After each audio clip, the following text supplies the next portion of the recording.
Hi friends, welcome back to my channel. Friends, ಇವತ್ತಿನ ರೆಸಿಪಿಯಲ್ಲಿ ನಾವು ಮಟನ್ ಪೆಪ್ಪರ್ ಫ್ರೈ ಮಾಡೋದು ಹೇಗೆ ಅಂತ ನೋಡುವ. ತುಂಬ ಈಸಿ ರೆಸಿಪಿ. ಇದನ್ನು ಹೇಗೆ ಸಿಂಪಲ್ಲಾಗಿ ಮಾಡೋದು ಅಂತ ನೋಡುವ.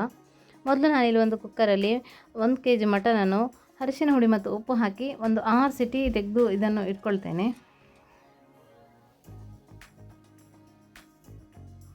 ಹಾಗೆ ಇಲ್ಲಿ ಇದು ಬೇಯ್ತಾ ಇದ್ದ ಹಾಗೆ ಇನ್ನೊಂದು ಸೈಡಲ್ಲಿ ನಾನು ಒಂದು ಸ್ವಲ್ಪ ಕೊತ್ತಂಬರಿ ಕಾಳು, ಹಾಗೆ ಜೀರಾ, ಸ್ವಲ್ಪ ಸೋಂಪು ಮತ್ತು ಒಂದು ಸ್ವಲ್ಪ ಕರಿಮೆಣಸು ಒಂದು ಸ್ವಲ್ಪ ಜಾಸ್ತಿ ಹಾಕಿ, ಹಾಗೆ ಒಂದು ಸ್ವಲ್ಪ ಕರಿಬೇವು ಸೊಪ್ಪು ಹಾಕಿ ಇದನ್ನು ಸ್ವಲ್ಪ ಜಾಸ್ತಿ ಬೇಡ, ಒಂದು ಸ್ವಲ್ಪ ಬಿಸಿಯಾದ ತಕ್ಷಣ ಇದನ್ನು ಪೌಡ್ರ್ ಮಾಡಿ ಇಟ್ಕೊಂಡ್ರೆ ಆಯಿತು.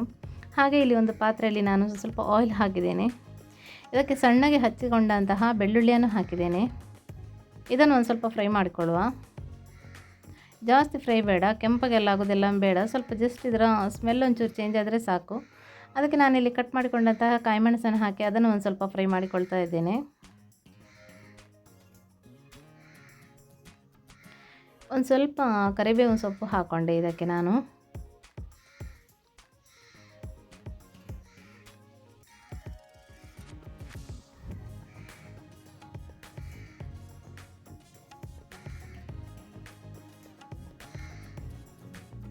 ಇದಕ್ಕೆ ನಾನು ಕಟ್ ಮಾಡಿಕೊಂಡಂತಹ ಈರುಳ್ಳಿಯನ್ನು ಸೇರಿಸ್ಕೊಂಡಿದ್ದೇನೆ.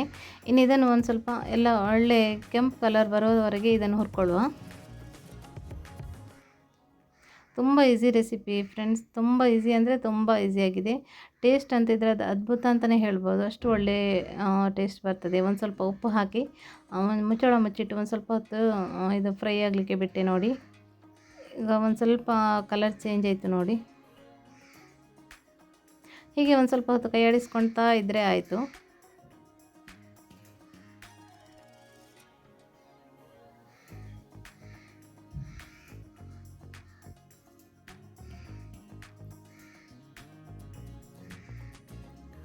ಮತ್ತು ನಾನು ಮುಚ್ಚಳ ಮುಚ್ಚಿಟ್ಟು ಒಂದು ಸ್ವಲ್ಪ ಇದನ್ನು ಈರುಳ್ಳಿ ಫ್ರೈ ಆಗಲಿಕ್ಕೆ ಬಿಡ್ತಾ ಇದ್ದೇನೆ. ಇನ್ನಿದಕ್ಕೆ ಬೇಯಿಸಿಟ್ಟುಕೊಂಡಂತಹ ಮಟನ್ ಎಲ್ಲ ಆ್ಯಡ್ ಮಾಡಿದೆ.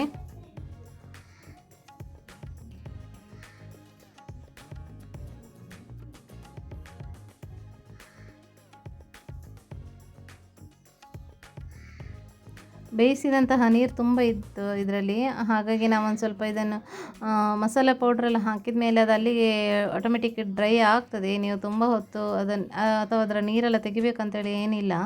ಈಗ ನಾನು ಮಾಡಿಟ್ಕೊಂಡಿದ್ದೆ ನೋಡಿ ಪೌಡ್ರ್, ಅದನ್ನು ಇದಕ್ಕೆ ಆ್ಯಡ್ ಮಾಡ್ತಾ ಇದ್ದೇನೆ. ಇನ್ನು ಇದನ್ನು ಹಾಕಿ ಒಂದು ಸ್ವಲ್ಪ ಒಳ್ಳೆ ಈಗ ನಾನು ಮಾತ್ರ ಇದು ಗ್ಯಾಸ್ ಫ್ಲೇಮ್ ಮಾತ್ರ ಫುಲ್ ಫಾಸ್ಟಾಗಿ ಇಟ್ಟಿದ್ದೇನೆ. ಇದರ ನೀರೆಲ್ಲ ಡ್ರೈ ಆಗಬೇಕಲ್ವ, ಇದರ ನೀರೆಲ್ಲ ವೇಸ್ಟ್ ಮಾಡಬೇಡಿ, ಇದರಲ್ಲೇ ಹಾಕಿ ಡ್ರೈ ಮಾಡಿ, ಆಗ ಇದರ ತುಂಬ ಟೇಸ್ಟ್ ಇದರದ್ದು ತುಂಬ ಒಳ್ಳೆ ರೀತಿಯಲ್ಲಿ ಬರ್ತದೆ. ಸೊ ಅದಕ್ಕಾಗಿ ಇದರ ನೀರನ್ನೆಲ್ಲ ತೆಗಿಬೇಡಿ, ಬೇಯಿಸ್ಕೊಂಡ ನೀರನ್ನು ಇದಕ್ಕೆ ಹಾಕಿಬಿಡಿ.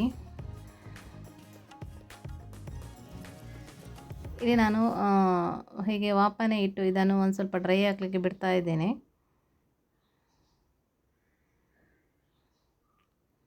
ಈಗ ಇದಕ್ಕೆ ನಾನು ಒಂದು ಸ್ವಲ್ಪ ಸೋಯಾ ಸಾಸ್ ಹಾಕ್ತಾ ಇದ್ದೇನೆ.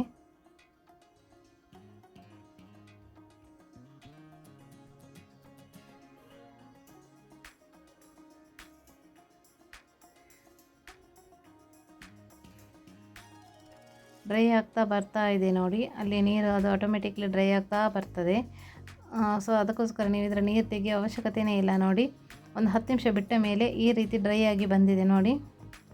ನಮ್ಮ ಮಟನ್ ಪೆಪ್ಪರ್ ಫ್ರೈ ರೆಡಿಯಾಗಿದೆ. ಇದಕ್ಕೆಲ್ಲ ಹೆಚ್ಚು ಏನು ಐಟಮ್ ಎಲ್ಲ ಬೇಕು ಅಂತೇಳಿ ಇಲ್ಲ. ನಿಮಗೆ ಹಾಗೆ ಒಂದು ಸ್ವಲ್ಪ ಬೇಕಂದರೆ ಇದಕ್ಕೆ ನಿಂಬೆ ರಸವನ್ನು ಸ್ವಲ್ಪ ಆ್ಯಡ್ ಮಾಡ್ಕೋಬಹುದು ಬೇಕಿದ್ದರೆ, ಇಲ್ಲಾಂದರೆ ಏನೂ ಆಗಲ್ಲ. ಅದನ್ನು ಲಿಂಬೆ ರಸ ಹಾಕದಿದ್ರೂ ಸಹ ಅದು ಟೇಸ್ಟಾಗಿ ಇರ್ತದೆ, ಬೇಕಿದ್ದರೆ ಮಾತ್ರ ಹಾಕೋಬಹುದು. ಈಗ ಆಲ್ಮೋಸ್ಟ್ ಎಲ್ಲ ಫುಲ್ಲು ಡ್ರೈ ಆಗಿದೆ ನೋಡಿ.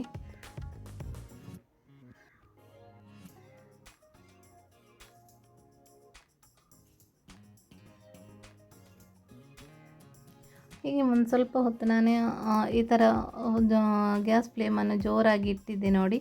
ಇನ್ನು ಅದರ ಮೇಲೆ ಒಂದು ಸ್ವಲ್ಪ ಕರಿಬೇವು ಸೊಪ್ಪು ಹಾಕ್ಕೊಂಡ್ರೆ ಆಯಿತು, ನಮ್ಮ ಮಟನ್ ಪೆಪ್ಪರ್ ಫ್ರೈ ರೆಡಿ ಆಗ್ತದೆ.